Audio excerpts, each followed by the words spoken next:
Olá, seja muito bem-vindo a mais um episódio do TronoCast Podcast. Eu aqui com meu grande amigo de anos, se bem que eu sou mais velho que ele, né? Deco Bem mais Maquarte. velho, né? Vamos ser sinceros aqui, bem mais velho. Alguns aninhos, velho. Ricardo, muito bom ter você aqui comigo de novo. E depois de 2 episódios, né? Então, tiveram as meninas. Né? Né? Sim, E depois gravaram aqui. Isso. E depois com o Lucas. E agora, e com essa ilustre presença do meu lado, sem cabelos ainda.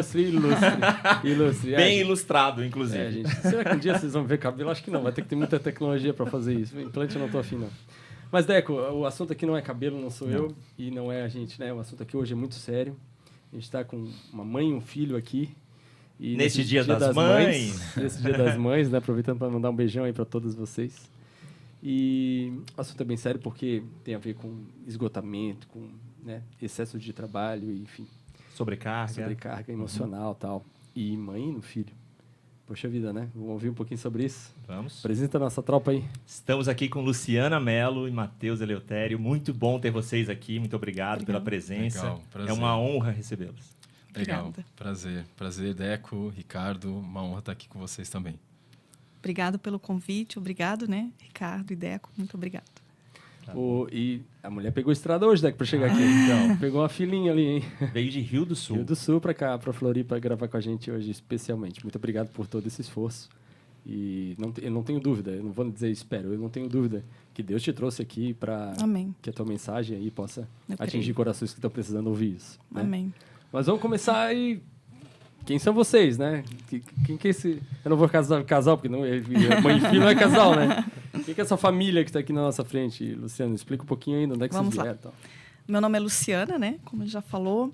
Eu moro em Rio do Sul. Fica, acho que uns 190 quilômetros, 200 quilômetros mais ou menos aqui de Florianópolis.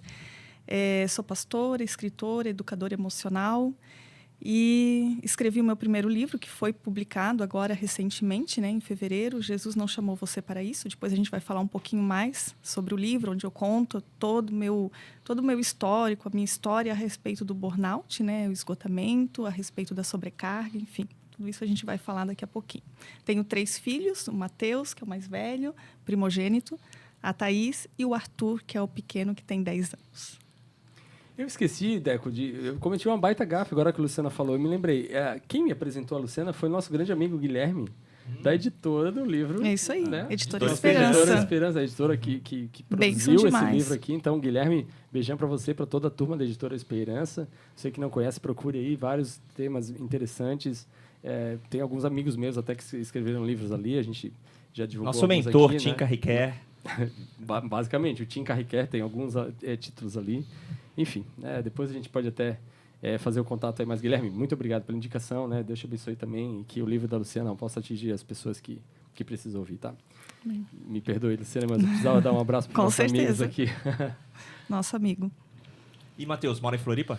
Pois é. Depois dessa apresentação da minha mãe, se torna difícil, porque muita gente me pergunta, Matheus, o que você faz? E aí ela fala escritora, pastora, mentora. E aí todo mundo que me pergunta, eu penso, o que eu vou responder? Porque eu trabalho com redes sociais. E aí hoje, quando eu respondo assim que eu trabalho com as redes sociais, né, eu desenvolvo meu ministério pelas redes sociais, o pessoal pensa o quê? Que eu trabalho fazendo dancinha nas redes sociais, né? Mas o meu nome é Matheus e hoje, basicamente, nós temos um ministério, né, algo que Deus levantou na internet. A gente trabalha hoje compartilhando a palavra de Deus nas redes sociais, falando do amor do Senhor e também ensinando as pessoas da palavra de Deus. Então é isso. Hoje estou morando aqui em Florianópolis. Eu e minha esposa e a minha filha Lisa, minha esposa Gabriela, estamos muito felizes. É uma honra muito grande estar aqui com vocês falando sobre esse tema, de algo que nós passamos, eu, minha mãe, nós passamos na nossa vida, esse momento de esgotamento, esse momento de burnout, e que também tem tudo a ver com aquilo que eu faço hoje.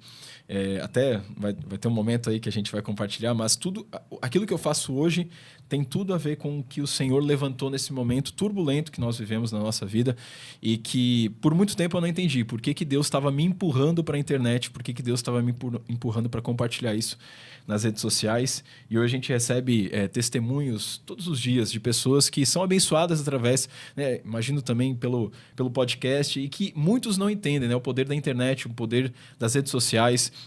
Então hoje é uma alegria muito grande estar compartilhando do amor de Deus nas redes sociais. Uma alegria muito grande estar aqui com vocês falando sobre esse assunto. E vamos lá, né? Falar um pouco mais sobre isso. Mas, Luciana, conta um pouquinho. Você já é crente, né? Você falou que é pastora, mas quando aconteceu tudo isso com você, como é que foi aí, né, na tua vida? Você é crente de berço? Você se converteu em algum momento da tua vida? Como é que foi? Eu tive um encontro com Jesus. Eu conhecia Jesus quando eu tinha em torno de 15, 16 anos. Na época, eu me batizei e fiquei um período na igreja. Acabei me afastando da igreja. E depois eu acabei retornando, deve fazer uns 20 anos, mais ou menos. Então, faz bastante tempo, né? Deve fazer mais ou menos 20 anos que eu retornei. E, desde então, né, tenho estado na igreja, assim, firme com o Senhor. E estamos firmes na obra e servindo ao Senhor. Ok, mas conta pra gente aí, então.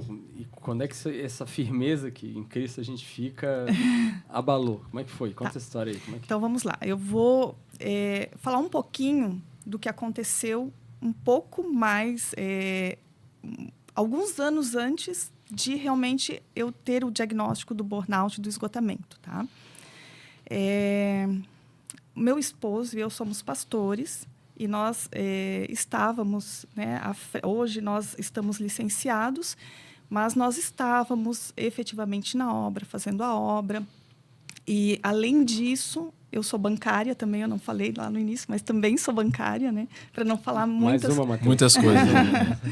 Enquanto isso, eu faço as dancinhas. Né? Então, trabalhando fora, que a gente chama do trabalho secular, né? E tendo família, tendo, né, a casa para cuidar. Além disso, nós estávamos efetivamente na obra, servindo a Deus como pastores. E em 2017, eu comecei a ter alguns sintomas de esgotamento, né? Eu comecei a sentir alguns sintomas físicos, emocionais. Eu tinha muita dor muscular, né? Principalmente na mandíbula, no ombro. Depois, mais tarde, eu fui saber que é bruxismo, né? Não é nada... Não é bruxaria. É bem diferente. Os irmãos já falam, tá repreendido. Então, essas dores que eu senti eram em função do bruxismo, que mais tarde eu fui saber, por conta, realmente, assim, de tanta sobrecarga, de tanta coisa que eu estava fazendo, e aquilo acabava refletindo durante a noite, né? Então, eu tinha bastante problema, bastante dor muscular. Tinha bastante problema com digestão de alimentos, enfim. Tive vários sintomas lá em 2017. E aí eu comecei a procurar ajuda, mas não profissional. Nessa época, em 2017, eu comecei a procurar algum tipo de ajuda para mascarar o problema. Então, eu comecei a ir massagista, né? Não que não possa ir no massagista, né? Mas o problema era muito maior do que ir apenas no massagista. Então, comecei a ir no massagista para fazer massagem relaxante, enfim, para soltar um pouco a musculatura. Aí também comecei a tomar aqueles polivitamínicos, lembra, filho? Sim. Que eu compartilhava com ele ainda. E tomava, né? Porque aí, não, isso aqui é muito bom, porque vai te ajudar. Vitaminas. Isso, Aí eu comecei a tomar aqueles polivitamínicos, enfim. E eu comecei a sentir, assim, um pouco de melhora.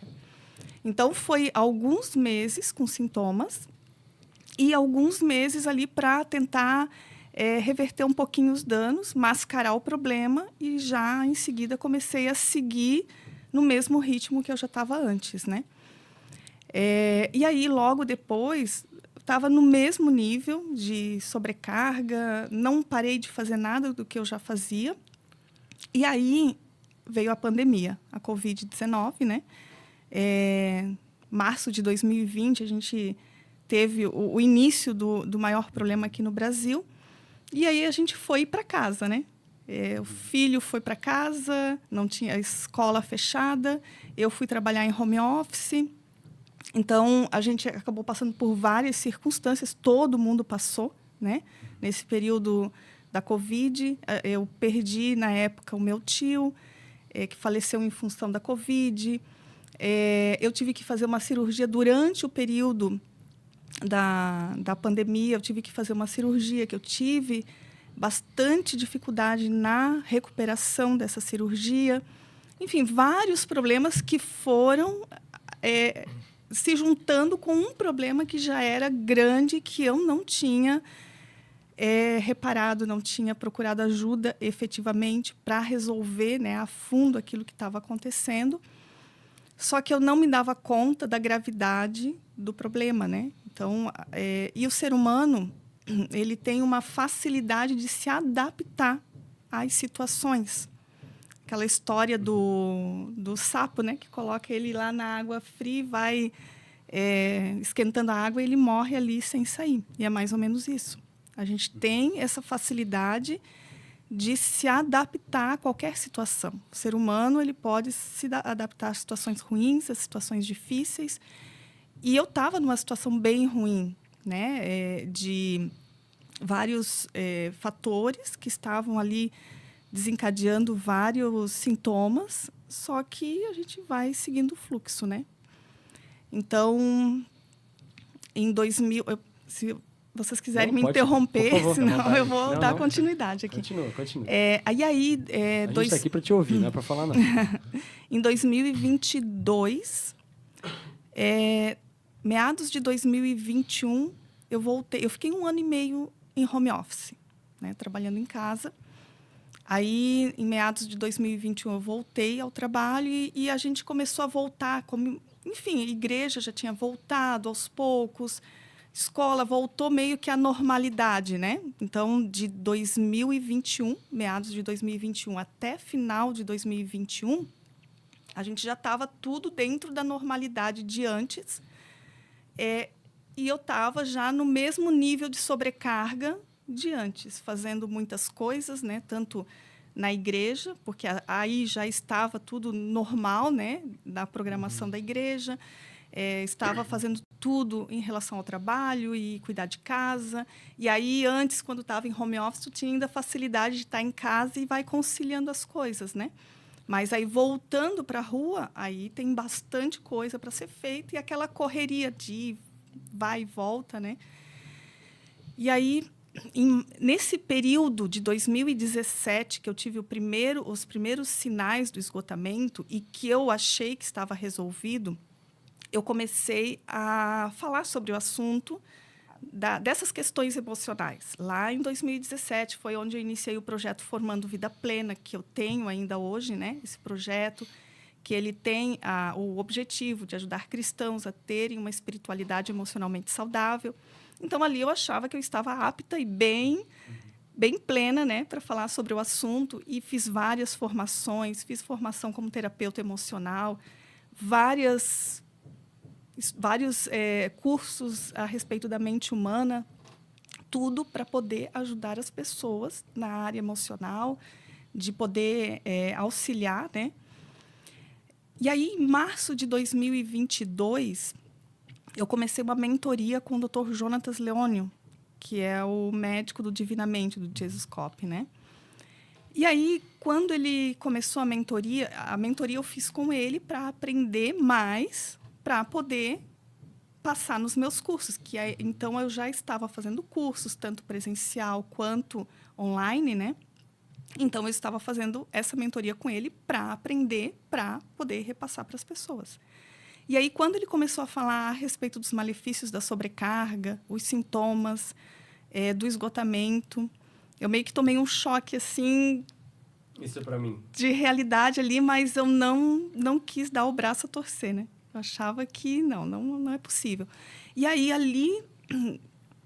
Em março de 2022, que eu comecei a mentoria com ele, eu comecei com os sintomas bem graves e bem mais severos, assim. Eu já estava, desde o início de 2022, sem conseguir dormir. Isso eu fiquei até julho, sem dormir. Assim, quando eu falo que a gente fica em stand-by, tu não consegue entrar no sono REM, né? No sono mais profundo. Tu pensa que tu está dormindo, mas tu não está, enfim. Ali eu já estava sem conseguir dormir. Eu já não podia mais dirigir porque estava tendo bastante vertigem. Eu tinha momentos assim que eu tinha a sensação de desmaio. Eu tinha que sempre tomar alguma medicação após as refeições porque eu não conseguia mais ter a digestão dos alimentos. A dor muscular, eu tomava direto medicação por conta própria, porque eu tinha muita dor muscular, enxaqueca, enfim, assim. E um sintoma também que é até engraçado, que eu cito no livro, que muitas vezes a gente não associa, eu sentia muita coceira no ouvido, muita, e até engraçado, né? E aí eu comecei a procurar médico para tratar a digestão, procurei médico para tratar a questão da vertigem, procurei médico por causa do ouvido. E aí, só quando eu fui no otorrino, aí ele me falou, você está com estresse extremo. Aonde está inflamado o teu ouvido, é o ouvido médio, que eles chamam, que é onde inflama quando a pessoa está num nível muito alto de estresse. Teu problema é só esse. E dos outros médicos que eu fui, eles falavam também, você está num processo depressivo ansioso. E aí eu não aceitava. Aí eu fui numa endócrino, porque não, deve ser alguma deficiência de vitamina, alguma coisa. E ela falou a mesma coisa, você está num processo depressivo ansioso. Aí nisso, como eu estava fazendo a mentoria com o Dr. Jonatas, eu marquei a consulta com ele. Na verdade, eu pensava que ele fosse me falar que eu estava bem, que eu não tinha nada, que estava tudo certo, que eu era muito bem resolvida. Porque, por mais que eu falava para cristãos a respeito de questões emocionais, mas, no fundo, eu achava que a gente não poderia ter depressão ou ansiedade, que a gente não teria que lidar com isso. Apesar de eu falar sobre isso, mas, ao mesmo tempo, eu tinha aquele sentimento. Era um sentimento, uma coisa assim até engraçada que eu lembro, assim, parece que o Espírito Santo me fez lembrar sobre isso. Eu lembro de uma vez que eu entrei numa farmácia e eu vi uma mulher comprando uma medicação para depressão. E veio aquele sentimento assim meio que de arrogância, sabe? De pensar assim, poxa, se ela ouvisse falar de Jesus, como se o cristão não fosse ter que lidar com problemas emocionais, sabe? Eu me senti... Foi algo muito rápido, mas eu me senti meio que superior antes de eu ser diagnosticada. E depois o Espírito Santo me fez lembrar dessa situação. Luciana, tu entrou num ponto bem interessante. Eu concordo contigo que isso é uma visão meio comum em igreja evangélica, né? É isso mesmo ou isso era uma visão tua? Onde tu estavas, isso era uma visão tua? Ou tu via que isso era um senso comum, de que cristão não cai em depressão? Assim, o que acontece? Tem coisas que elas não são declaradas abertamente, mas são um pouco velado que tu é condicionado a pensar dessa forma. Por quê? Porque se eu estou num lugar onde eu digo assim, olha, eu estou muito ansiosa, então você tem que ter mais fé em Deus, porque a palavra de Deus diz que não andeis ansiosos por coisa alguma. Eu estou triste. Não, isso aí é demônio. Não pode, vamos orar. Entende? Então, você é condicionado a pensar dessa forma, mesmo que não seja algo declarado, né?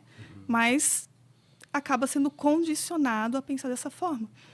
E aí, o que acontece? O cristão que ele vai passar por isso, e acaba passando porque tem vários fatores que levam, né, a transtornos emocionais, ele acaba se sentindo culpado. Ele acha que ele não tem tanta fé quanto o outro. Ele reprime, porque se ele pensa assim, poxa, se eu chegar no pastor, ou se eu chegar num líder e falar que eu estou sentindo isso, ele vai dizer que eu não tenho fé, ou que eu não estou orando o suficiente. Então, eu não vou nem falar, não vou nem procurar ajuda. E acontece muito isso, de pessoas não procurarem ajuda porque elas têm medo do julgamento, daquilo que vai ser falado, né? Do quanto essa pessoa muitas vezes pode ser julgada em função disso. Então, não era uma coisa aberta, né? Mas, de alguma forma, a gente entendia dessa forma, que o cristão, o correto seria não ter transtorno emocional, né? Então, eu acho que um dos problemas também é o pastor, o líder, achar que ele é responsável por resolver problemas como esse. E aí a gente começa com uma grande aberração, porque a pessoa está com uma depressão que às vezes não é uma depressão diagnosticada, mas às vezes uma tristeza decorrente da falta de propósito, falta de alegria. E aquilo é resolvido com a conversão da pessoa, com o discipulado. Só que existe a depressão, que a depressão, de fato, é um problema... É químico. Exatamente. E aí, essa pessoa que veio com depressão, com sentimento depressivo, e resolveu com o evangelho, ela acha que todo mundo agora tem que resolver também a sua depressão, também da mesma forma. E aí, a pessoa chega com depressão, não, conversa com o pastor, que o pastor vai te ajudar. Aí, o pastor também, se sentindo responsável de resolver isso, acha que um aconselhamento, um discipulado vai resolver, e a pessoa... de certa forma também, que está recebendo, ela se cobra pensando que, poxa, eu estou recebendo o evangelho, eu tenho que ser curada. E acaba reprimindo esse sentimento. Sim. E às vezes está lá uma depressão que não foi resolvida, uma ansiedade que não foi resolvida. Tanto que eu, antes da minha conversão, eu sempre tive problema com ansiedade. E até hoje estava com uma consulta com a minha neurologista e eu fui descobrir que eu ainda sou ansioso, eu ainda tenho um problema de ansiedade. E aí aquilo fica mascarado e você acha que resolveu, mas não resolveu. E existem vários problemas na tua vida que não estão resolvidos, mas que você fica ali mascarando e suprimindo para que ninguém perceba e que você fale que você foi curado, tentando de alguma forma aumentar o poder, você achando que isso está aumentando o poder do evangelho, mas de certa forma você está diminuindo. Que é uma das formas de Deus manifestar o evangelho é através da graça comum, através de outras pessoas, de um médico, de uma pessoa de um psicólogo que vai te ajudar. Então, isso é uma falta, às vezes, de maturidade também. Maturidade de líderes, maturidade de pastores, de admitir, poxa, tem coisas que não cabem a nós. Tem coisa que a gente não vai resolver tudo. A gente não vai resolver a vida de uma pessoa. Se eu estava com um problema no casamento, vamos aconselhar. Mas, às vezes, o problema é financeiro. Aí você vai querer resolver todo o problema financeiro da pessoa. Às vezes a pessoa precisa de um contador, entende? Ela não precisa do pastor somente. Então, essa é a questão que às vezes o líder, o pastor, precisa começar a observar também. Em outra parte, né? De que, de certa forma, ele não vai resolver tudo. Né? E as próprias pessoas, né? Deco, já foi com o nosso pastor quando está com dor de dente falar com ele? Sim. Ok, a gente vai... num cara que a gente acredita, tem fé, a nossa referência espiritual, tal, para pedir a oração. Conselho. Oração sobre uma cura de um câncer que a medicina já não resolveu. Exato. Aí, né, enfim, tudo bem, né? Aí tu tem que clamar pela fé mesmo e buscar em Jesus, porque ele faz milagres. Agora, cara, ninguém vai, pastor, eu tenho uma cárie aqui, ora por mim, né? Sim. Tá bom, Deus pode fazer, claro que sim, mas tu vai no dentista, né? Exatamente. Se tu tá com, sei lá, eu hoje fui fazer um exame nos olhos ali, para refazer uma cirurgia que eu já fiz nos olhos, tá, para usar óculos, não vai no pastor. Mas na alma, toda vez que a gente pensa nisso, em questões psicológicas e tal, aí isso é velado, né? No meio cristão é exatamente. Muito... O nosso pastor... Ou é pecado, né? Nosso pastor conta uma história que uma vez chegou um casal com um problema muito grande na empresa. E aí, pastor, faz uma oração aí pra gente. E a gente tá precisando de alguma palavra vinda de Deus. Aí ele falou assim, vocês não precisam de algo, de uma oração. Vocês precisam de um contador, vocês precisam de um consultor, exatamente. E Deus, claro, a gente vai orar para que Deus coloque as pessoas certas no teu caminho, para que Deus te dê sabedoria para tomar essas decisões. Só que essa é uma falsa espiritualidade, né? De que a Bíblia tem que resolver, o líder religioso tem que resolver tudo, porque senão não é fé.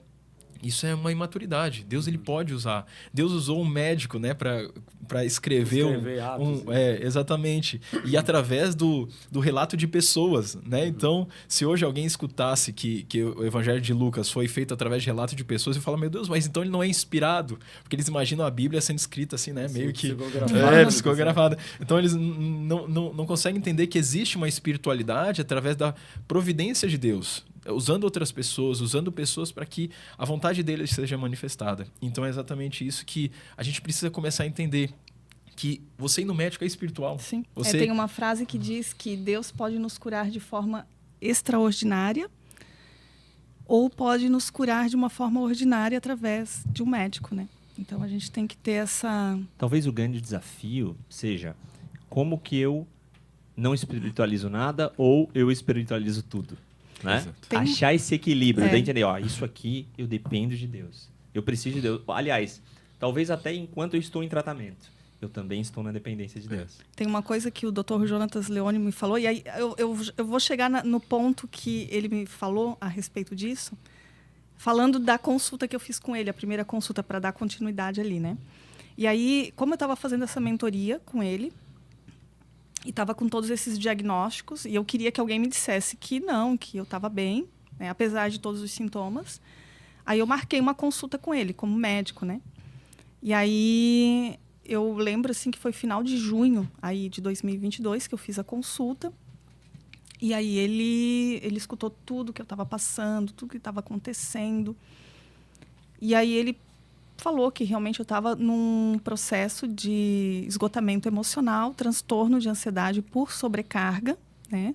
Porque nós temos um mecanismo de defesa da ansiedade que é dado por Deus, a ansiedade é dada por Deus para nossa segurança, para nossa preservação, e é um mecanismo de defesa. Então, quando você vive constantemente no estresse, constantemente na sobrecarga, esse mecanismo da ansiedade ele fica sempre acionado, né? Então, ele até comentou na consulta que talvez até eu tenha danificado essa estrutura do meu cérebro. Então, é uma questão do cérebro mesmo, né? Biológica, não tem nada a ver com questão espiritual ou de falta de fé, né? Então, um dos indícios que levou ele a crer que talvez eu tenha danificado, e às vezes até permanentemente, esse mecanismo de defesa no cérebro, é porque eu não conseguia dormir. Porque esse mecanismo de defesa, como ele ficava acionado direto, mesmo durante a noite, ele ficava em estado de alerta.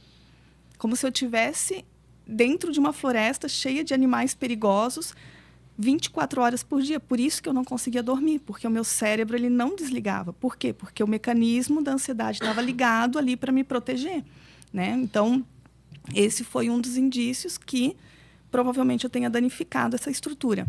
Aí, ele, no final da consulta, ele perguntou, você tem algum problema em tomar medicação?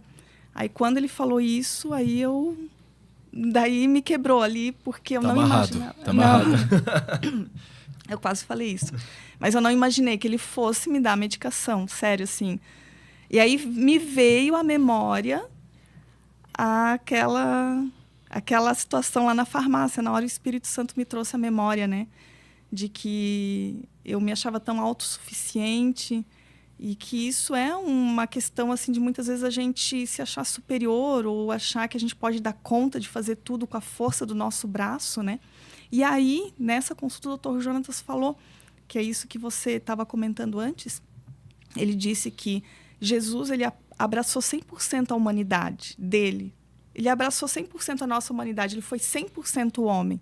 E muitas vezes a gente não quer ser humano, a gente não quer ter a nossa humanidade, a gente não assume a nossa humanidade, a gente não assume as nossas fragilidades. A gente quer ser superior e nós não somos, nós somos fracos, falhos, nós temos limites que foram dados por Deus, e aí se nós respeitamos esses limites, a gente acaba tendo um pouquinho mais de proteção contra esse tipo de doença, né? Esses transtornos que são causados pela sobrecarga. Então, os limites eles são necessários. E aí, quando a gente ultrapassa esses limites, a gente está sujeito a ter esse tipo de transtorno emocional, tanto a depressão quanto a ansiedade, o burnout, né? E aí, aquilo assim me quebrou por completo, de entender, né? De que realmente eu tinha uma humanidade, de que eu não era autossuficiente, de que realmente eu não podia fazer tudo com a força do meu braço. E, na verdade, tudo que eu estava fazendo era na força do meu braço, né? Eu queria dar conta de tudo, eu queria ajudar todo mundo, eu queria estar disponível para todo mundo. Então, ali começou um processo, né, de meados de 2022, que foi essa primeira consulta com o Dr. Jonatas, ele me acompanha até hoje. Foi um processo assim de Deus me quebrar completamente, sabe? E aí, eu já tinha o projeto desse livro, para escrever esse livro. Mas eu ia escrever ele a partir daquilo que eu estava estudando, do que poderia ocorrer nos outros, mas nunca que eu estaria imaginando que eu iria falar sobre mim nesse livro. Não era intenção nenhuma. Eu ia falar a respeito das distorções emocionais que as pessoas podem ter e que levam elas para a sobrecarga. E ponto final. E aí, depois que eu comecei nesse processo, que eu entendi que esse livro era totalmente sobre a minha pessoa, que não era sobre o outro, era sobre mim, era a minha história. Só que eu não tinha esse discernimento, não tinha essa clareza. E eu só fui ter quando eu comecei nesse processo ali da intervenção medicamentosa, que eu tive que começar a fazer tratamento, né? Então, ali, eu acabei dando continuidade no livro, porque ele estava meio que pronto, uma parte dele, mas a outra parte eu não sabia que era a respeito da minha história, né? Porque aí eu comecei a olhar para dentro de mim. A partir daquele momento, eu comecei a fazer uma jornada para dentro. Antes, eu meio que levava as pessoas para uma jornada no interior delas. Olha, para elas terem autoconhecimento, para elas olharem para dentro de si, para entender a sua história, enfim. Mas eu nunca fiz isso comigo. Eu nunca olhei para dentro de mim, né? E aí a gente, muitas vezes, vive numa superficialidade, né? A gente vive ali e a gente vai até um ponto dentro do nosso interior.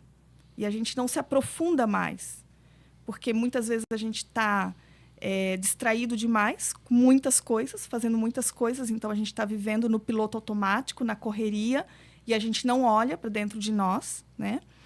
E a gente vive na superficialidade porque o próprio sistema que a gente vive de mundo nos faz ser superficiais. Tudo nos leva a sermos superficiais, né? Então, quando eu comecei a olhar para dentro de mim, eu pude enxergar que a sobrecarga que eu vivia, tanto no trabalho, em casa e principalmente na igreja, que eu queria abraçar tudo, que eu queria fazer tudo, que eu queria dar conta de tudo. Na verdade, tudo isso não eram coisas que Deus tinha pedido para eu fazer. Eram coisas que a minha alma estava gritando para que eu fizesse. E aí tem algo que diz que tudo aquilo que para onde Deus aponta, ele paga a conta, né? Mas aquilo que Deus não pediu para fazer são obras mortas. Aquilo que a gente está fazendo com a força do nosso braço. E a gente acha que está fazendo para Deus, mas, na verdade, é para suprir uma falta do nosso interior. Então, eu pude enxergar tudo isso, sabe? O meu histórico de infância, eu não tive a presença do meu pai. Desde cedo, eu aprendi a ter um padrão de comportamento, de ter o amor das pessoas através daquilo que eu fazia. Eu criei um padrão de comportamento. Então, eu tinha uma mentira cravada dentro de mim que eu só seria amada se eu fizesse algo. Se eu fosse disponível, se eu dissesse sim para todo mundo, né? Então, isso era uma distorção da minha alma, mas eu não tinha essa clareza. Eu achava que eu estava fazendo para Deus, mas eu não estava fazendo para Deus. Eu estava fazendo para suprir uma falta do meu coração, da minha alma. Então, tem coisas... E aí, é isso que hoje, né, eu falo, e tenho falado muito, né? Que não é questão assim, até que ponto eu posso servir a Deus? Até que ponto, até que momento é a obra de Deus? E até que momento é ativismo religioso? Porque, na verdade, eu vivi um ativismo religioso, né? Eu fazia muitas coisas para Deus e, por fim, a gente acaba não tendo tempo para estar com Deus, porque você vive um ativismo e você faz muitas coisas e aí não sobra tempo. Uma pessoa que trabalha 8 horas por dia, tem família para cuidar, todo dia está envolvido com o ministério. Que horas que essa pessoa vai conseguir ter um relacionamento profundo com Deus? Marta e Maria, né? Então tá lá, Marta trabalhando, fazendo coisas para Jesus, né? E Maria tá ali, sentada do lado, passando tempo com Jesus. Tu me lembrou, não ia falar do Marta e Maria, mas eu ia falar do próprio Jesus, né? Tava falando ali, eu estava aqui pensando, talvez não, a Bíblia com certeza é verdade, né? E quando tu usou o versículo que diz que não andeis ansioso por coisa alguma, e aí a galera vai pensar, poxa, então eu estou em pecado. Mas o fato é que a gente precisa cuidar do nosso corpo, da nossa alma, da nossa mente, do mesmo, assim como você não deve fumar, por exemplo, né? Um dos exemplos. Se você fumar aí todo dia, tu vai ter câncer, ou teu pulmão vai se estragar, né?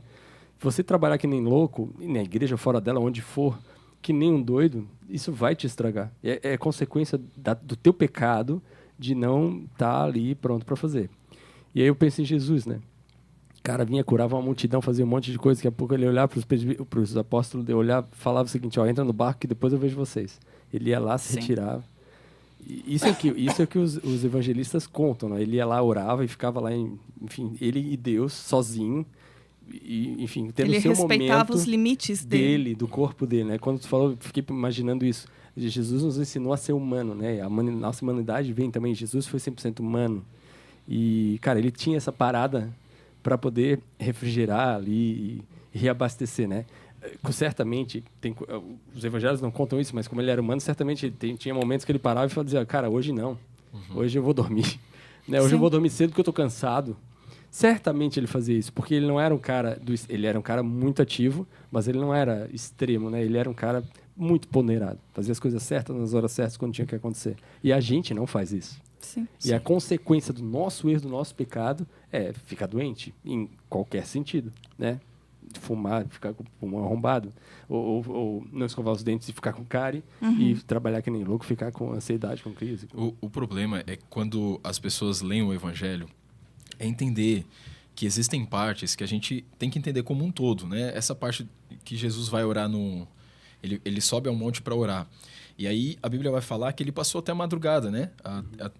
A hora terceira ali, momento mais ou menos 3 horas da manhã, e aí ele vai se encontrar com os discípulos. E alguns pegam e falam assim, como Jesus orava de madrugada, né? Só que Jesus ele não tinha o ritmo que nós tínhamos hoje de você ter que estar no seu trabalho 8 horas e aí pegar aí o seu celular, se você não responde um WhatsApp de uma hora depois a pessoa já está lá te ligando, falando, cadê? Você não me responde. Então, esse ritmo que nós temos hoje, ele é muito diferente do ritmo que as pessoas tinham no passado.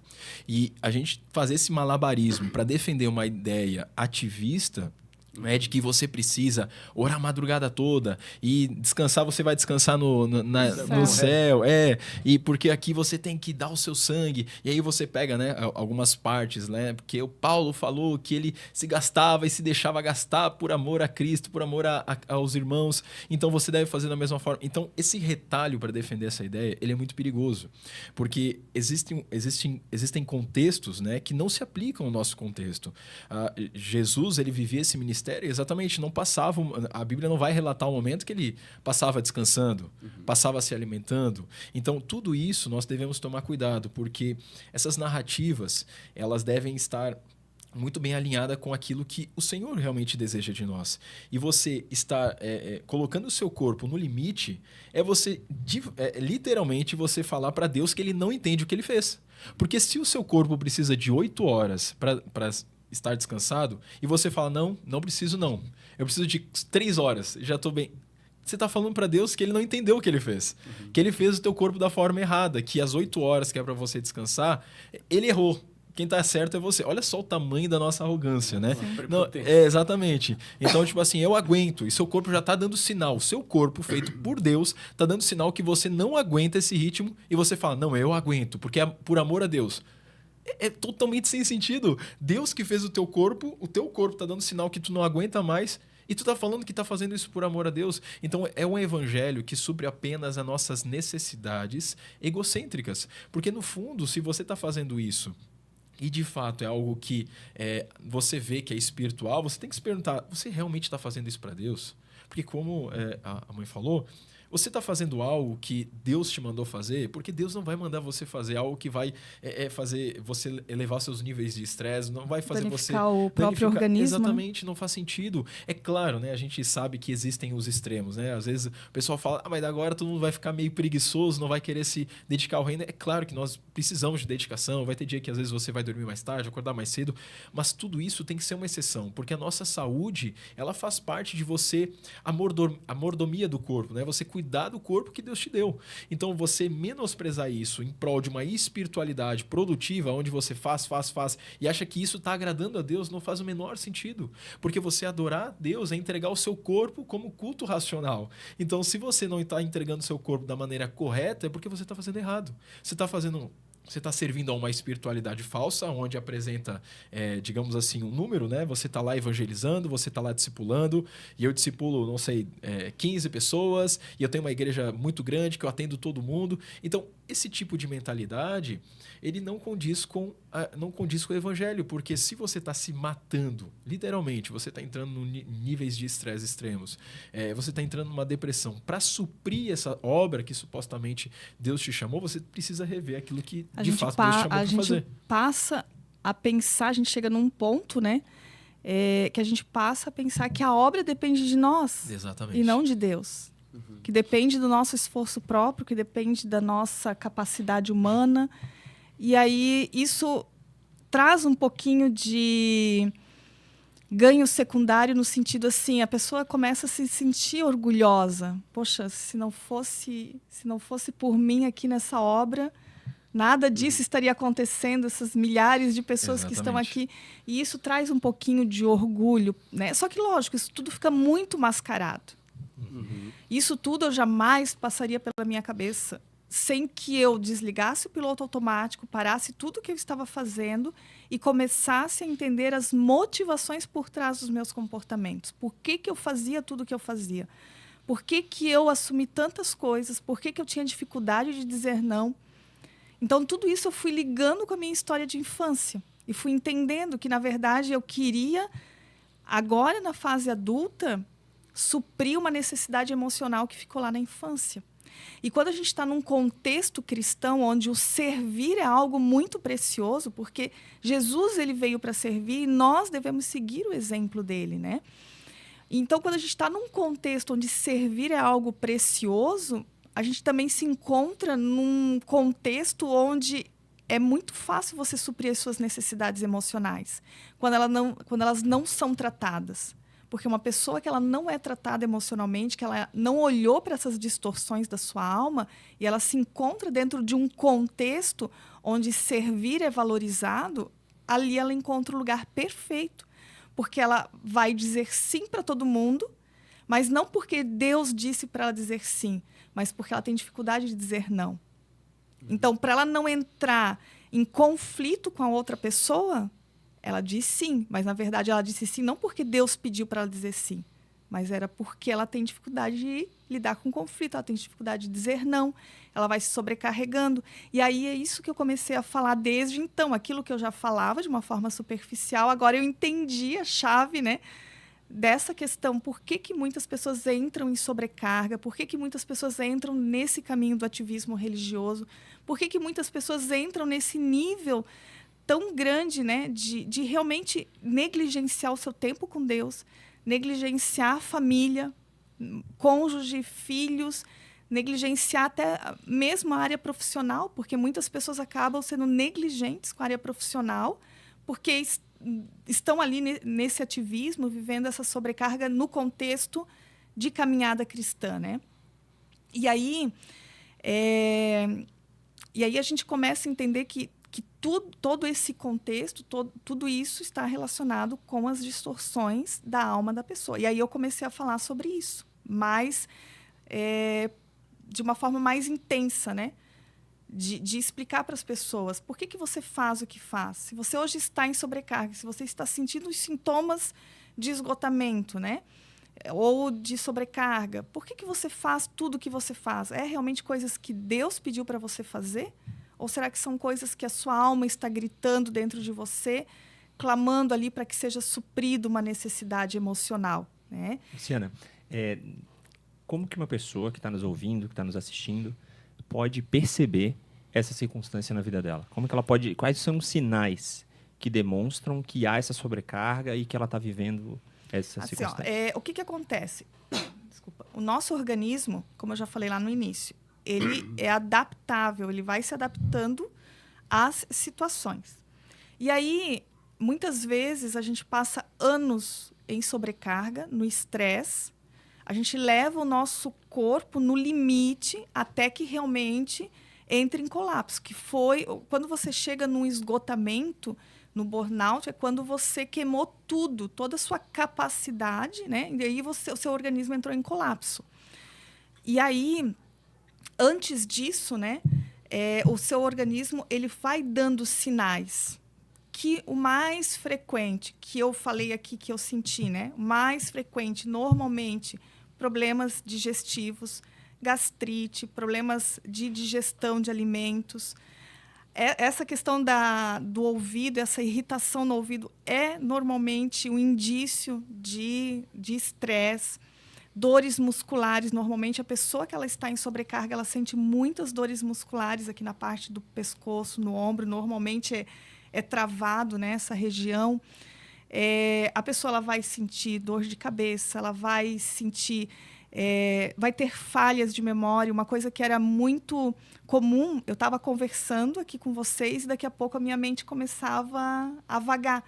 Eu não conseguia me concentrar na conversa, né? Então, essa falta de foco, falta de concentração, insônia, né? São sintomas que são meio que espalhados e que muitas vezes a pessoa não consegue juntar esse quebra-cabeça e entender que isso tudo é em decorrência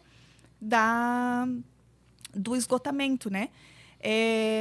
Normalmente também tem a questão de ou falta de apetite ou compulsão alimentar, né? Tem ali, às vezes, também até com ou perda excessiva de peso ou ganho excessivo de peso. Então, o corpo está gritando. O nosso organismo, por que Deus permitiu? Não é que Deus permitiu. O teu corpo já estava gritando pelo menos uns 2, 3 anos antes de você entrar em colapso. Normalmente, a pessoa que era uma bomba relógio que estourou ali, é porque muito tempo atrás ela já vinha com vários sintomas. Uma coisa, desculpa interromper, mas tem uma coisa que é interessante, que a mãe ela fala bastante para mulheres, né? Só que é muito comum também homens começarem a desenvolver algumas questões, problemas emocionais e mascarar demais isso. Tem uma coisa que é engraçado que alguns homens têm, não sei se vocês já passaram por isso, mas sabe quando você quase está dormindo, assim, dá um espasmo assim, muscular? E eu tinha muito isso e depois eu descobri que era um sinal de estresse. Opa, minha esposa, a hora que vê isso, fala, Ricardo. Exatamente. E é engraçado, porque essa aí foi pra mim. Teve um amigo meu que ele produz conteúdo e ele fez um vídeo desse, né? Tipo, o homem quando vai dormir e ele tendo espasmo muscular, e eu mandei mensagem, cara, isso daí eu também achava engraçado que eu fui descobrir estresse, mano, tu tá estressado também. E aí a gente foi conversando e a gente acabou descobrindo que realmente ele tava passando por algo semelhante. Então o homem, ele tem muito essa questão também de esconder as coisas, né? De como se você está com um problema, você tem que matar aquilo no peito e você tem que resolver.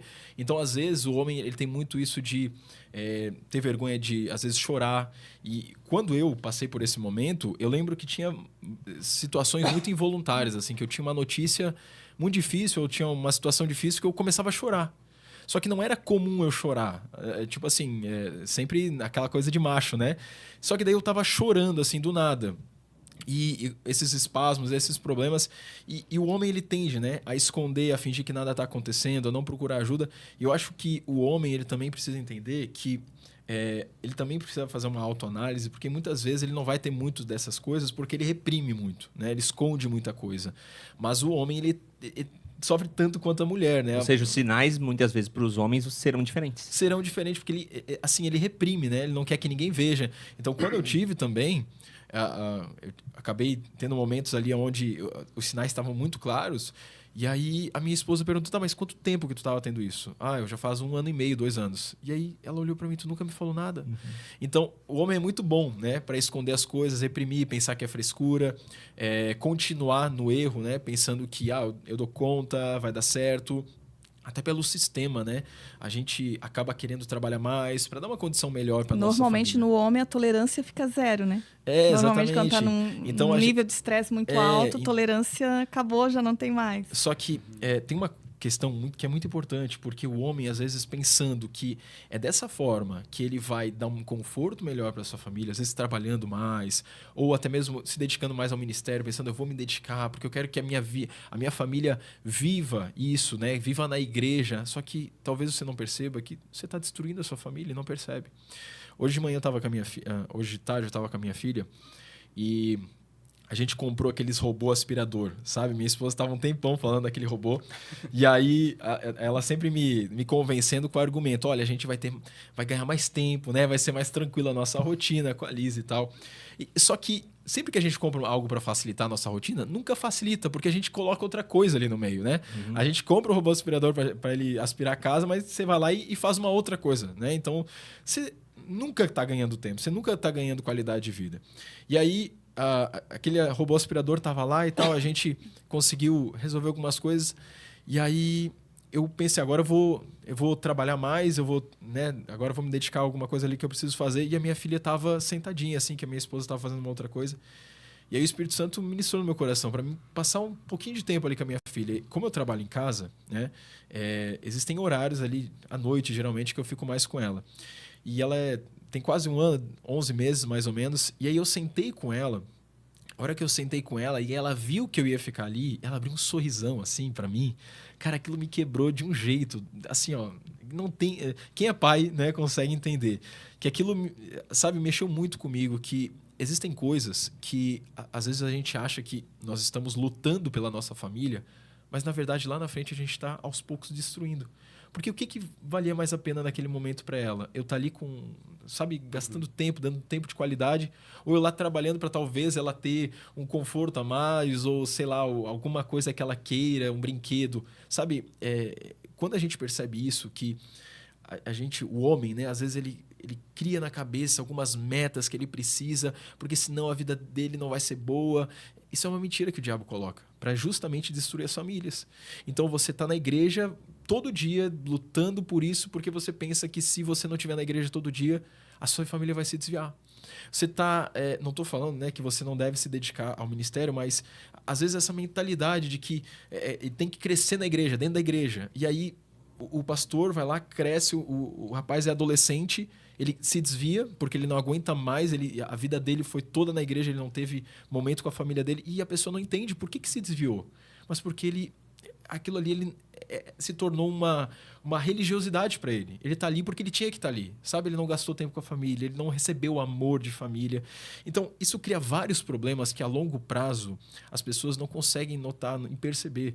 Quantas famílias de pessoas com dinheiro...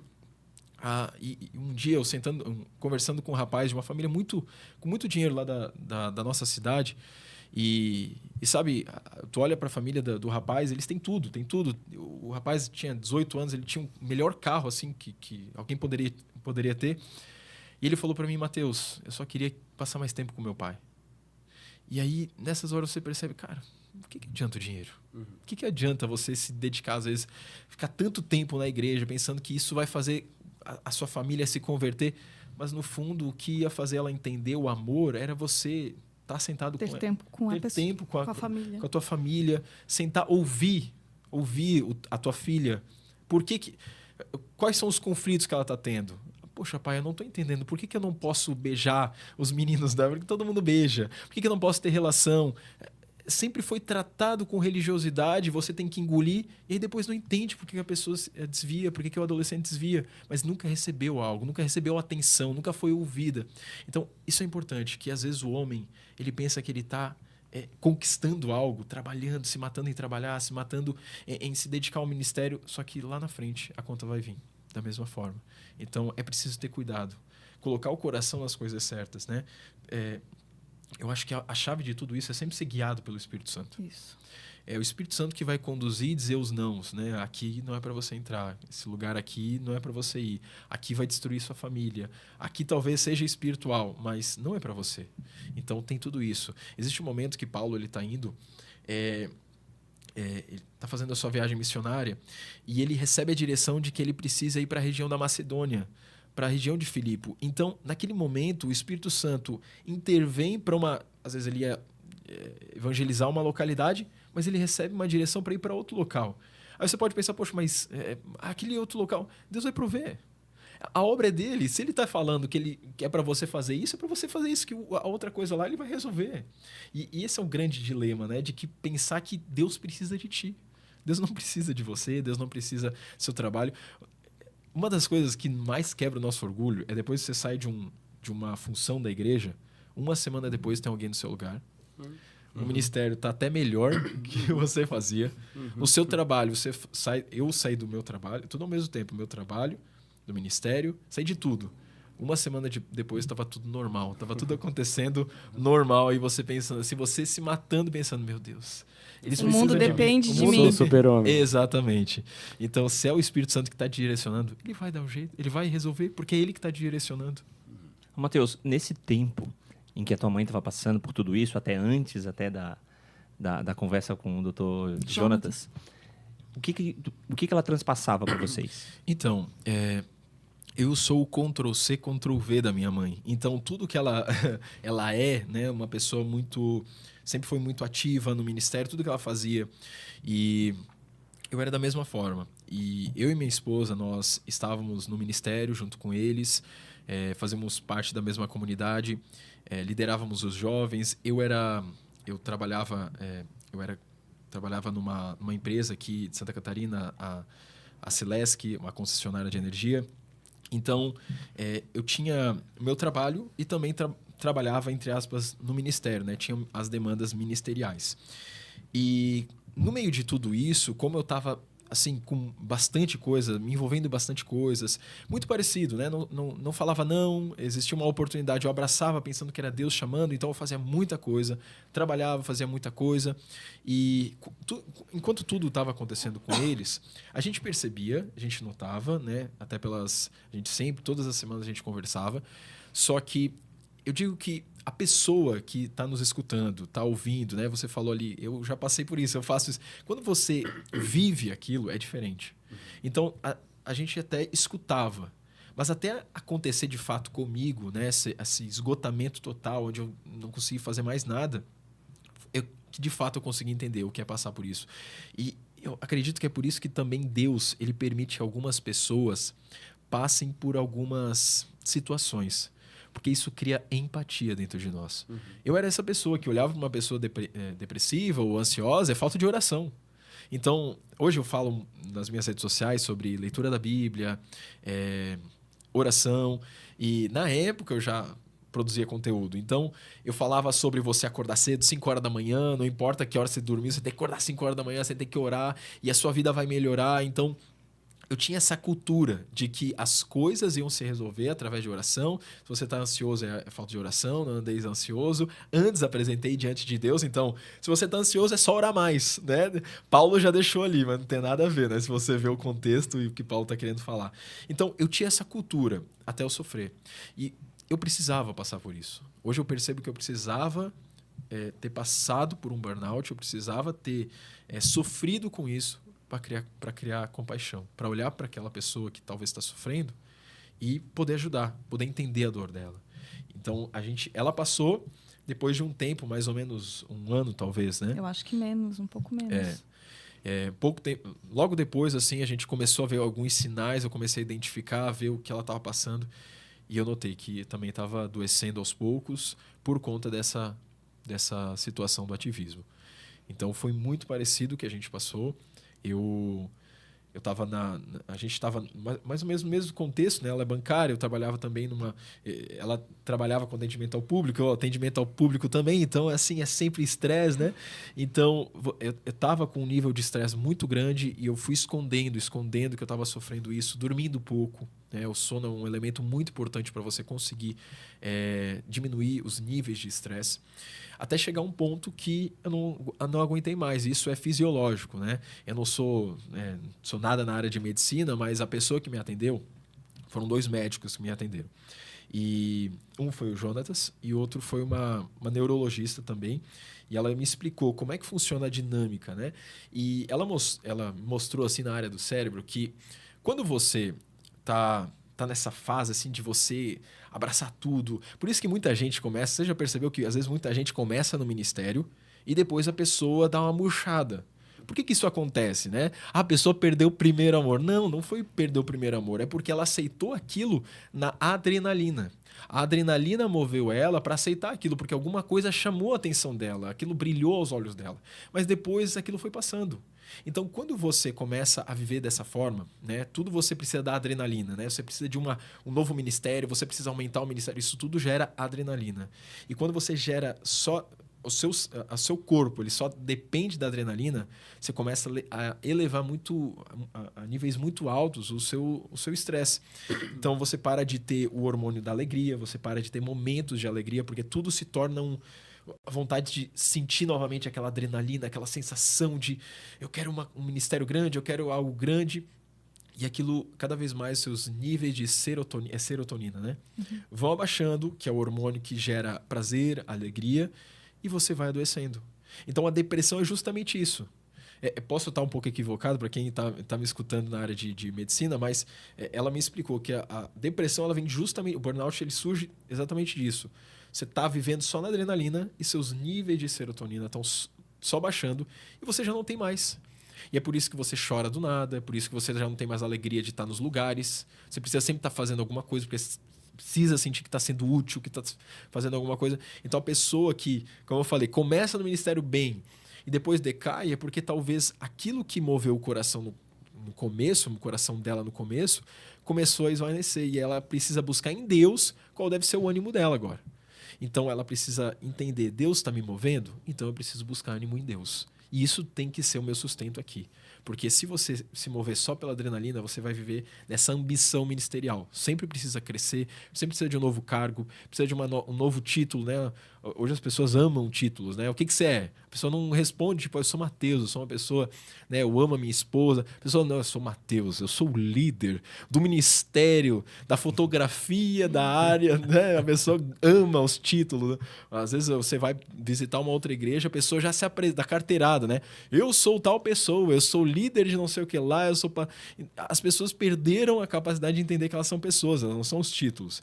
Uma das coisas que mais me doeu, quando eu passei por tudo isso, eu estava num nível muito grande de estresse, comecei a ter, como ela mencionou, vertigem, comecei a passar mal, comecei a ter crises de ansiedade. E Deus falou para mim que eu ia sair de todos os ministérios. E eu lembro que o último ministério que eu falei que eu ia sair, eu estava na igreja e era o ministério de jovens, que eu tinha falado, tinha comunicado que eu ia sair. Esse foi o mais difícil porque... quando eu iniciei lá há 7 anos, né, nessa comunidade, eu comecei justamente com os jovens ali a estar junto com eles e continuar naquilo movia muito meu coração porque eu acompanhei muito o crescimento espiritual deles. E eu lembro que no dia que eu pedi para sair, que eu pedi que eu deveria interromper por conta de tudo que eu estava passando, eu falei para Deus, o que eu vou ser agora? Eu não sou nada. E aí eu lembro que eu olhei assim pro fundo da igreja e Deus falou comigo, agora você vai aprender a ser filho. Aquilo mexeu comigo de um jeito até hoje, assim, eu compreendo o que Deus estava fazendo, porque eu sempre baseei a minha identidade nas coisas que eu fazia. Eu sempre olhei para a maneira que Deus se relacionava comigo através das coisas que eu realizava. Então, Deus, eu sou líder de jovens. Deus, eu lidero células. Eu cuido. Então, a maneira que você olhava para Deus é esperando que Ele te amasse mais porque você tinha títulos. E a partir daquele momento, Deus estava ministrando no meu coração que eu aprendi a ser filho. E hoje, eu com uma filha, eu entendo o que Deus estava fazendo. Porque eu não amo minha filha porque ela tem um título. Eu não amo minha filha porque ela, sei lá, vai ser líder da sala, líder de alguma... Ou faz alguma coisa. Faz alguma coisa. Eu amo porque eu amo ela é minha filha. Isso é muito difícil. É muito difícil você olhar para Deus da mesma forma que Ele te olha. Isso é muito difícil. E a gente precisa desenvolver isso para a gente sair desse ambiente. É uma coisa que é muito comum para quem está passando por um burnout, e isso aconteceu conosco também. E isso é difícil para as pessoas entenderem, por exemplo, se a minha sobrecarga maior era na igreja, quando eu tenho um burnout, a igreja ela se torna um gatilho. Isso é algo psicológico, não é algo espiritual.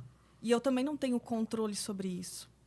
Então, se lá, tudo aquilo que acontecia lá, era o que me levou à sobrecarga, que, por distorções da minha alma, só que aquilo se torna um gatilho. Então, tudo que você não quer é ver pessoas, é ver mais aquilo na sua... Mas não porque você perdeu a sua fé, diminuiu a sua fé. Não, é porque isso é psicológico. É um processo que a pessoa precisa passar. E eu creio que, Deus, como o Mateus falou, Deus permite isso. Porque a obra de Deus, ela continua, ela não depende da gente. A obra de Deus, ela continua do jeito que deveria estar. E a gente precisa aprender que nada depende de nós, nada depende da força do nosso braço. E para Deus é muito mais importante o nosso relacionamento com Ele do que aquilo que a gente faz para Ele. E se você está fazendo algo que Deus não mandou você fazer, ou você está insistindo em algo que Deus não era para você estar, você está atrapalhando a obra de Deus. E foi algo que Deus falou comigo. Você está num lugar que Deus não precisa de ti ali, você está atrapalhando. Então, é justamente isso. Você não está ajudando Deus. Deus não precisa da sua ajuda, né? Gente, e como é que vocês saíram dessa? Obviamente que o início já está bem claro aqui. Primeiro, você foi ser diagnosticada, aliás, por 4 ou 5 vezes. Mas não queria aceitar. Na verdade, a primeira coisa foi aceitar, né? Acredito que foi isso. Foi aceitar, porque você até já sabia, né? O Leônidas foi a última cartada ali, porque tu esperava alguém de tua referência. De maneira diferente. Não só de medicina, mas também de cristã e tal. Isso. E olhar para mim que não é bem assim, e foi. Sim. Aí tu aceitou, né? Enfim, aí começou o tratamento com medicamento e tal. É assim, só para concluir todo o processo, né? E aí eu falo tudo isso no livro. Daqui. Eu trouxe para vocês também. Tá aqui, tá ali, ó. Jesus não chamou você para isso. E aí eu falo tudo isso, claro, de uma forma muito mais profunda no livro, mas eu digo, e aqui eu volto a falar aquilo que eu falo no livro, que o processo ainda não terminou, né? Eu ainda estou em tratamento, eu ainda preciso tomar medicação para dormir. Eu já tentei diminuir a dosagem do remédio, eu não consigo. Se eu diminuo a dosagem, a minha mente não desliga, e eu acredito que seja por conta do que eu falei lá no início, né? De ter danificado esse mecanismo. Então, eu ainda tomo medicação, eu ainda tenho muita dificuldade para algumas coisas. Para mim, tudo tem que ser muito programado, até para vir aqui, tem que ser tudo, não pode ser nada do improviso, né? Eu ainda tenho dificuldade. Então, eu ainda sinto a sensação de que eu tenho bastante compromisso. Eu saio do meu trabalho, vou para casa, às vezes eu tenho aquela dor muscular como se eu tivesse muitas coisas ainda para fazer, mas eu não tenho. Só que ainda são sequelas, né? Então, eu ainda estou no processo. Durante esse período aqui de tratamento, né? A gente passou como família também pela questão do Matheus, como ele já falou, que trouxe bastante sofrimento para a gente também. E durante esse processo, né? Que eu estava concluindo o livro e próximo de lançar o livro também, que eu venho falado para as pessoas a respeito disso, da sobrecarga, das questões emocionais, aí também acabei sofrendo a questão de resistência em relação a algumas pessoas por conta daquilo que eu estava falando, né? De falar, você está falando coisas que as pessoas vão usar como desculpa para não trabalhar mais na igreja, você está falando coisas que você está trabalhando contra a igreja, porque aí não vai ter mais pessoas para trabalhar na igreja. Mas, na verdade, eu creio que não é isso que Deus espera de nós. Deus espera que nós façamos com Ele na obra e não para Ele, né? E quando a gente faz com Ele na obra, a gente tem que estar com o nosso emocional ajustado e discernir a direção do Espírito Santo para a gente saber exatamente aquilo que a gente deve fazer. Então, respondendo a tua pergunta, eu ainda estou no processo, ainda não saí, né? Ainda não tenho condições de ficar sem a medicação, mas eu creio que hoje, emocionalmente falando, eu estou com o meu emocional ajustado, tendo plena convicção de que aquilo que eu estou falando é aquilo que Deus me mandou falar e aquilo que eu passei foi permissão de Deus para eu também entender a dor do outro, ter compaixão pelo outro e ter empatia, como o Matheus falou. Era a minha próxima pergunta. Então, tu acredita que Deus te permitiu... Sim. O Matheus falou isso, né? Permitiu te passar isso para tu ter essa experiência. Permitiu. Para tu estar aqui hoje falando sobre isso. E eu creio que Deus não desperdiça nada, e ter propriedade também, né? Isso. E eu falo isso no livro. Deus não desperdiça nada. Toda dor que eu passei, que agora eu falo de forma racional, mas enquanto você está passando por aquilo, é bem doloroso. É um processo muito difícil. De você... Tanto que o Dr. Jonatas fala aqui no prefácio, né? Ele me conhecendo, agora durante 2 anos que ele me acompanha, ele vê o quanto eu sou apaixonada pela igreja. E ter que ouvir de pessoas que eu estava trabalhando contra a igreja, porque eu estava falando a respeito de sobrecarga, isso foi um processo muito doloroso, muito difícil, né? Mas eu creio que tudo isso não foi em vão e que Deus não desperdiça nada. Tudo isso teve um propósito e agora Deus está usando toda essa dor para ser bálsamo de cura na vida de outras pessoas. Nós temos uma grande amiga que ficou um tempo fazendo CTM aqui em Florianópolis, a Érica Nakano, né? É Nakano o sobrenome. Ela casou com o japonês. E ela fez, a gente comentou isso aqui nos bastidores, né? Ela fez uma tese de mestrado falando sobre burnout de pastores. Trouxe isso aqui agora só para declarar isso aqui, né? Tu não é a única. Pelo contrário, dezenas, centenas de pastores foram ali entrevistados por ela. Não centenas não, dezenas. Mas centenas, milhares, talvez, de homens de fé, mulheres de fé estão por aí sofrendo com isso, Sim. né? Assim, não tem como a gente não declarar que isso é uma verdade, isso acontece, isso não é falta de fé, isso é sim sobrecarga do mundo moderno, do mundo pós-moderno e até dos próprios líderes de igreja que estão exigindo das pessoas coisas que elas nem deveriam, nem poderiam fazer, né? Então, enfim, pensem o que quiser, mas a Bíblia está bem clara aqui para dizer que a gente tem que ter prudência, a gente tem que ser medido em tudo. E cuidar do templo do Espírito Santo. Exatamente, né? Nosso corpo é o templo. Fala, Matheus. Uma coisa interessante, um tema que causa muito polêmica é o descanso que Deus estabelece, né? Só que é muito engraçado, para mim eu nunca entendi, eu acho que é muito difícil para às vezes a pessoa que trabalha de segunda a sexta e ali ela tem o sábado e domingo de descanso, para ela é aquele momento de descanso. Então é algo que ela está desfrutando. Mas quando eu até estava falando com a minha esposa esses dias, porque a gente faz o nosso horário hoje, né? Nós temos vários projetos, então se deixar, a gente fica das 8 às 10 trabalhando, fazendo um monte de coisa e de segunda a segunda. Então hoje a gente percebe que o descansar sendo você ter que descansar é você desafiar a sua confiança. Porque hoje eu tiro o meu domingo para descansar, estar com a minha família, ir para o culto. Só que é difícil, às vezes, você não ir lá e trabalhar um pouquinho, fazer uma coisinha, resolver uma coisinha. E aí o Espírito Santo me mostra que o descansar é justamente isso, é confiar. Então, não estou falando aqui agora só de um dia, mas você, em todos os aspectos, como você mencionou, hoje os pastores, isso assola muitos pastores, porque às vezes é difícil. Eu entendo o contexto desses pastores, que às vezes aquilo é a maneira que ele vai sustentar a casa também, né? Ele não tem, às vezes, uma outra forma de renda. Então, é muito complicado, às vezes, você conseguir equilibrar aquilo que ele deve fazer, a força do braço, e daquilo que ele tem que confiar, porque tem situações onde ele vai ver a conta chegando, ele vai ver situações onde ele vai ter que pagar o aluguel da igreja dele, e aí? O que ele deve fazer? Serve para qualquer um, né? A gente está falando pastor, a gente está num contexto aqui de igreja, porque a Luciana viveu isso na igreja, mas, gente, isso pode ser para um pedreiro na obra, isso pode ser para um médico no consultório, pode ser um contador. Desculpa. Serve para não, perfeito. Serve para qualquer profissão. A gente está falando isso porque é o contexto dela, né? Sim. Mas para quem está nos ouvindo aqui, a tua profissão pode estar correndo esse risco onde tu estiver, né? O que eu falo no livro, as questões emocionais que levam a pessoa para sobrecarga, é para qualquer contexto. Seja profissional, seja... É onde você foca aquilo que você quer suprir na sua alma. Pode ser no trabalho, pode ser na igreja, pode ser em casa, pode até ser no de casa. contexto que a pessoa é. Sim. É verdade. Gente, onde é que a gente pode... Estamos com o horário aqui indo...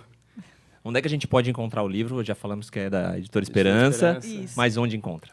O livro hoje ele está nas melhores livrarias do país, né? Você encontra tanto no site da Editora Esperança quanto em várias livrarias. Coloca lá no Google, vai aparecer Jesus não chamou você para isso.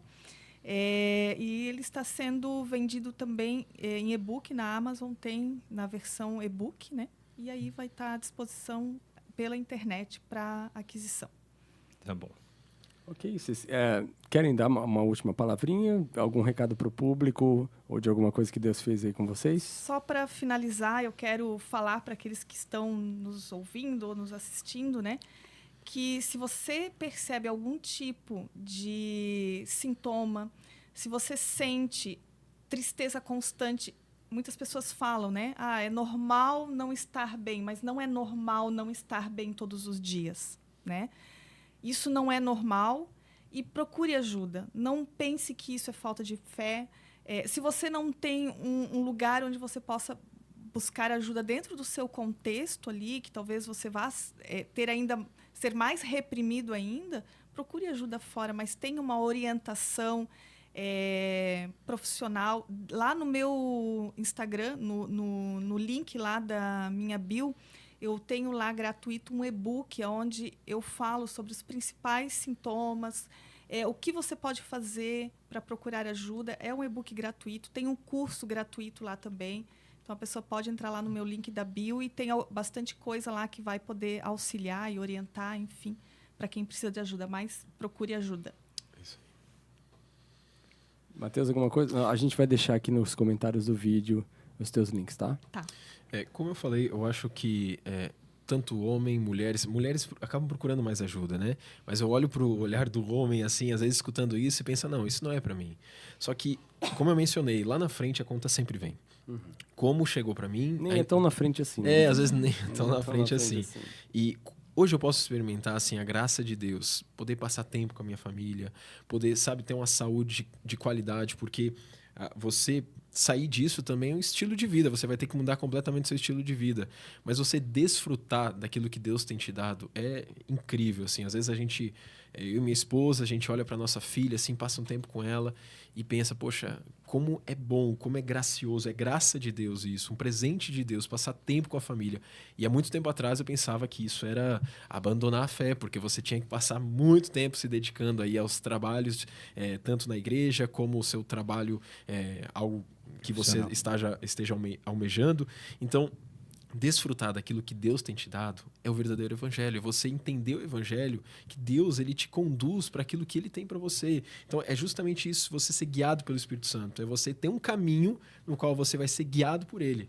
Não uma missão, não só um chamado. O pessoal, qual é o meu chamado? Pergunta qual é o meu chamado, né? Seu chamado é ser guiado pelo Espírito Santo, entender aquilo que ele está querendo fazer hoje. É isso que você tem que entender.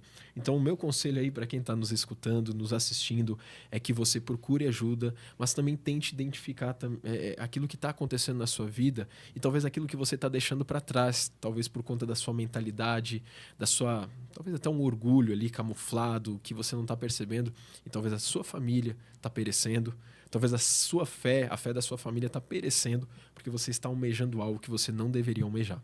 É isso aí. Muito bom. Obrigado, gente. Obrigado, é uma honra, como falamos, receber vocês, né? Tenho certeza que esse episódio, tudo que a gente compartilhou aqui, vai chegar no coração das pessoas, né? E estamos sempre à disposição, essa mesa está sempre à disposição para vocês compartilharem histórias, testemunhos e tudo aquilo que eu tenho certeza. Vai ter parte 2. 3 e 4, não tem problema. Que bom. Mais assunto, né? Mais assunto.